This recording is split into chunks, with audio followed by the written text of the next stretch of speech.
टेतकुन युद्धपोत के पास से तैरते हुए गुजरे। इंसानों ने पहली बार इतनी विशाल एलियन जीव को देखा। अशोका अपनी युद्धपोत लेकर कुन राजा के सामने पहुंचे। इंसानों को बेहद विशाल दिखने वाला यह अंतरिक्ष युद्धपोत कुन राजा के सामने मक्खी जितना छोटा लग रहा था।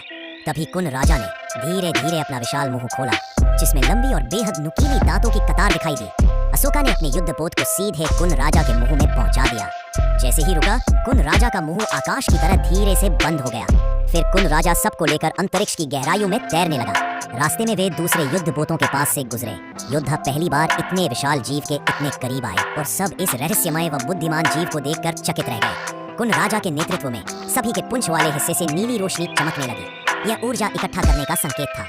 जब ऊर्जा पूरी हो गई, वे अचानक झटके के साथ हाइपरस्पेस में प्रवेश कर गए और अंधेरे ब्रह्मांड में गायब हो गए। यह रहस्यमय जीव अपनी शक्ति से ब्रह्मांड में स्वतंत्र रूप से यात्रा कर सके। कुछ ही समय बाद वे हाइपरस्पेस से निकलकर दूसरे तारे पर पहुंचे। कुन राजा के मुंह में बैठे अशोका ने तीव्र कंपन महसूस किया। तभी कुन राजा ने मुंह खोला और अशोका तुरंत अपना जहाज बाहर निकाल ले गए। सामने चारों ओर असंख्य खदानें बिछी हुई थी।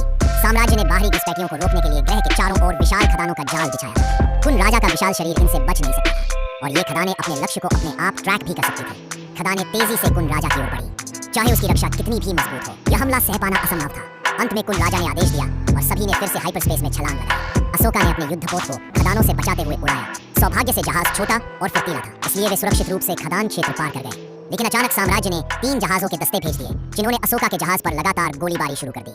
अशोका को मजबूरन जहाज को मलबे के क्षेत्र में ले जाना पड़ा, जहां अनगिनत उल्कापिंड और युद्धपोतों के टुकड़े बिखरे थे।